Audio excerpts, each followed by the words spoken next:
Hi, this is Robert Estrin at livingpianos.com and virtualsheetmusic.com with a question from a viewer. Do new pianos have to be broken in? Wow, this is a really interesting idea, and you might wonder, do they?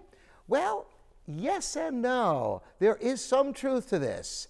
There are some technicians I've spoken to, in fact, who say that they don't even want to do any fine voicing on a piano until after the piano is broken in, because otherwise it's going to change anyway. Well, there's some truth to this. However, in the hands of a great piano technician, a brand new piano can be brought to an extraordinarily high level. Now, there are other aspects of whether a piano needs to be broken in. Pianos need to be tuned quite a number of times early on to really become stable. So in that sense, they need to be not just broken in, but they have to be adjusted so that they become stable and rewarding for you. Now here's the thing. As you play a piano, the hammers impact the strings, and you'll see little grooves where the strings hit the hammer, or the hammer hits the strings, I should say. And those grooves are compacted felt, and that harder felt gives a brighter tone. So you may notice your piano opening up over time and getting brighter. But a skilled technician can voice the piano to get that brighter sound by treating the hammers in innumerable ways to get that brightness without having to wait months or years to get the brightness if you want a brighter sound out of your piano right from the get-go.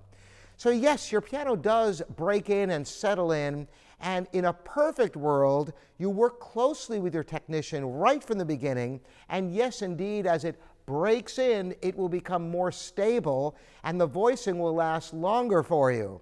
Now, the flip side of this is, as your piano gets older, particularly certain Asian pianos that have the harder Japanese felt, it might be a thankless task, a losing battle, trying to tame down those hard hammers because they get so hard hitting the strings so much that needling and treating the hammers, they just go back to that brighter state, and you may have a tough time ever getting that sweet, mellow sound out of older Japanese hammers in particular, but even American felt if the hammers are really too far gone.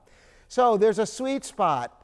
After a couple of years, you should be at optimal performance on most pianos if the environment has been stable and kind, and you've had a great technician working on your piano. And you should be able to keep the piano on that high level for many years to come, provided the piano isn't abused, or if the piano is played a tremendous amount, like 14, 16 hours a day in a practice room, all bets are off. It's going to be very difficult to get much, mellow sound out of a piano that's beaten to death like that.